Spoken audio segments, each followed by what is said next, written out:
So చూడండి problem statement. In this challenge the user enters a string and A sub string. So first line లో user అనేవాడు ఒక string ని, second line లో sub string ని enter చేస్తాడు. So మనం ఏం డిస్ప్లే చేయాలి? We have to display the number of times that sub string is occurs in the given string. ఆ సబ్ స్ట్రింగ్ అనేది గివెన్ స్ట్రింగ్ లో ఎన్ని టైమ్స్ ఉందో ఆ కౌంట్ ను మనం డిస్ప్లే చేయాలి. కొన్ని ఎగ్జాంపుల్స్ చూపిస్తాను ఇక్కడ, దాన్ని బట్టి కౌంట్ మెథడ్ యూజ్ చేయొచ్చా చేయకూడదు చూద్దాం. ఫస్ట్ ఎగ్జాంపుల్స్ చెప్తాను. సపోజ్ ఇన్పుట్ గనక ఫస్ట్ లైన్ లో ఒరిజినల్ స్ట్రింగ్ కదా, this is a ball and it is round. ఇది గనక స్ట్రింగ్ అయితే మీరు సబ్ స్ట్రింగ్ అనేది ఈజ్ అని ఇస్తే అవుట్పుట్ ఏం రావాలి? ఎన్ని టైమ్స్ మనకి ఈజ్ అనే సబ్ స్ట్రింగ్ ప్రెసెంట్ అయి ఉంది ఇక్కడ. First is, second is, third is, total మనకి కౌంట్ 3 రావాలి. యాక్చువల్గా కౌంట్ మెథడ్ యూజ్ చేసి సొల్యూషన్ ప్రొవైడ్ చేస్తున్నాను. ఫస్ట్ మనం ఇన్పుట్ స్ట్రింగ్ తీసుకోవాలి కదా, మెయిన్ అనే వేరియబుల్ యూజ్ చేస్తున్నాను. ఇన్పుట్ స్ట్రింగ్ ని రీడ్ చేస్తున్నాను. ఫస్ట్ లైన్ లో ఇన్పుట్ స్ట్రింగ్ ఉంది కాబట్టి అది రీడ్ అవుతుంది. నెక్స్ట్ సబ్ స్ట్రింగ్ ఎస్ఎస్ అనే వేరియబుల్ యూజ్ చేస్తున్నాను. సో నెక్స్ట్ లైన్ లో ఉన్న సబ్ స్ట్రింగ్ ని రీడ్ చేస్తున్నాను. అంటే నేను ఇచ్చిన ఎగ్జాంపుల్ ప్రకారం కౌంట్ మెథడ్ యూజ్ చేస్తే మనకు రిజల్ట్ వచ్చేస్తుంది. కౌంట్ మెథడ్ ఎలా యూజ్ చేస్తున్నానో చూడండి. ఏ వేరియబుల్ తీసుకుంటున్నాను సిఎన్టీ అని. CNT is equal to main dot count. ఈ కౌంట్ మెథడ్ కి మనం ఆర్గ్యుమెంట్ కింద ఏం మెన్షన్ చేయాలి? సబ్ స్ట్రింగ్ మెన్షన్ చేయాలి. సబ్ స్ట్రింగ్ అనేది ఏ వేరియబుల్లో ఉంది? ఎస్ఎస్ అనే వేరియబుల్లో ఉంది. ఇప్పుడు కౌంట్ ని డిస్ప్లే చేస్తున్నాను. ప్రోగ్రామ్ రన్ చేస్తే స్ట్రింగ్ ని ఎంటర్ చేయమంది. నేను స్ట్రింగ్ ని ఎంటర్ చేస్తున్నాను. Main string first, this is a ball and it is round. Next line లో సబ్ స్ట్రింగ్ ఎంటర్ చేయాలి కదా, ఈజ్ అనే సబ్ స్ట్రింగ్ ని ఎంటర్ చేశాను. కౌంట్ 3 వచ్చింది. కౌంట్ 3 రావాలి. కౌంట్ 3 ఎందుకు వచ్చింది చెప్పండి? ఇక్కడ దిస్ లో ఐఎస్ కూడా ఉంది కదా. సో ఇది ఒక ఈజ్, ఇది సెకండ్ ఈజ్ అండ్ ఇది థర్డ్ ఈజ్. కౌంట్ 3 వస్తుంది. ఇప్పుడు ఇంకా ఎగ్జాంపుల్ చూడండి. ఇన్పుట్ గనక main string A B A C D C D C అనుకోండి. జస్ట్ ఇది మెయిన్ స్ట్రింగ్. నేను సబ్ స్ట్రింగ్ ని సి డి సి అని మెన్షన్ చేశాను అనుకోండి. ఈ విధంగా నేను ఇస్తే అవుట్పుట్ కౌంట్ ఏం రావాలంటే, కేర్ఫుల్ గా అబ్జర్వ్ చేయండి. ఇక్కడ సిడిసి సబ్ స్ట్రింగ్ చూడండి, ఇక్కడ సిడిసి ప్రెసెంట్ అయింది. అలాగే ఇక్కడ కూడా మీరు అబ్జర్వ్ చేస్తే సిడిసి ప్రెసెంట్ అయింది. అంటే కౌంట్ ఇక్కడ 2 రావాలి. ఓకే. సో అదే విధంగా ఇంకే ఎగ్జాంపుల్ తీసుకుంటున్నాను. సో మెయిన్ స్ట్రింగ్ వచ్చేసి ఏబి ఏఏ ఏ బి ఏఏ. ఓకే.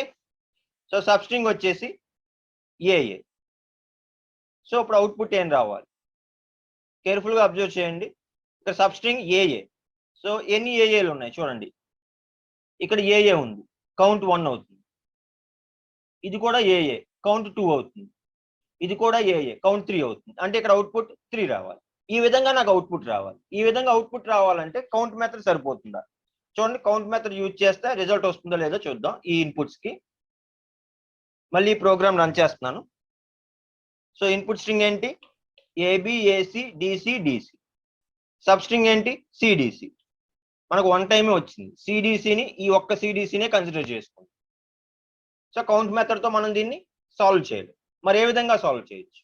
సో దీన్ని సాల్వ్ చేయడానికి ఆల్టర్నేట్ ఏంటంటే string traversal. String traversal use చేసి, అంటే ఫర్ లూప్ యూజ్ చేసి స్ట్రింగ్ ని ట్రావర్స్ చేసి రిజల్ట్ అప్టైన్ చేసుకోవచ్చు. చూడండి ఇక్కడ ఏం చేస్తున్నాను. ఈ ఎగ్జాంపుల్ కన్సిడర్ చేసుకుని నేను ఎక్స్ప్లెయిన్ చేస్తాను. నేను ఒరిజినల్ స్ట్రింగ్ ని మెయిన్ అనే దాంట్లో తీసుకుంటున్నాను. మెయిన్ అనే వేరియబుల్లోకి ఒరిజినల్ స్ట్రింగ్ తీసుకుంటున్నాను. సబ్ స్ట్రింగ్ అనేది ఎస్ఎస్ అనే దాంట్లో తీసుకుంటున్నాను. ఇప్పుడు నేను ఏం చేయాలి? సో సబ్ స్ట్రింగ్ కౌంట్ ఎంత? Sub string count 3.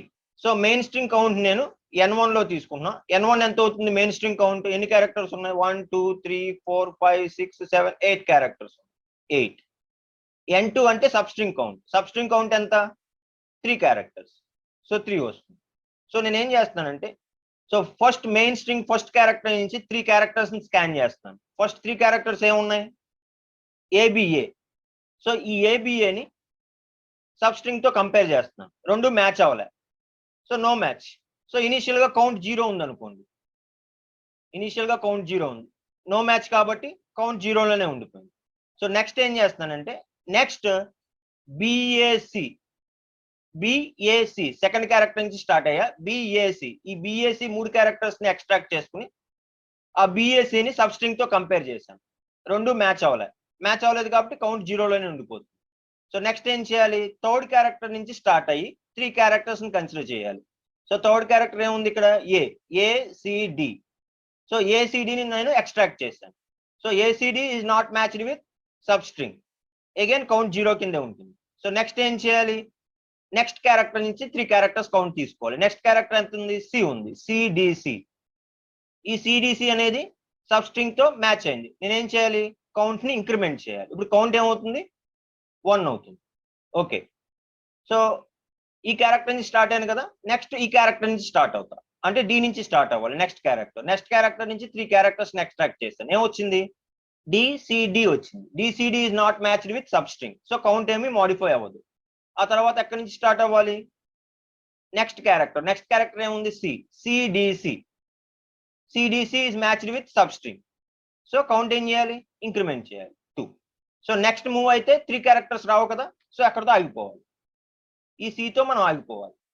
సో ఇప్పుడు కౌంట్ ఫైనల్ గా ఎంత వచ్చింది, 2 వచ్చింది. ఆ 2ని డిస్ప్లే చేయాలి. సో కౌంట్ 0తో ఇనిషియలైజ్ చేశాను.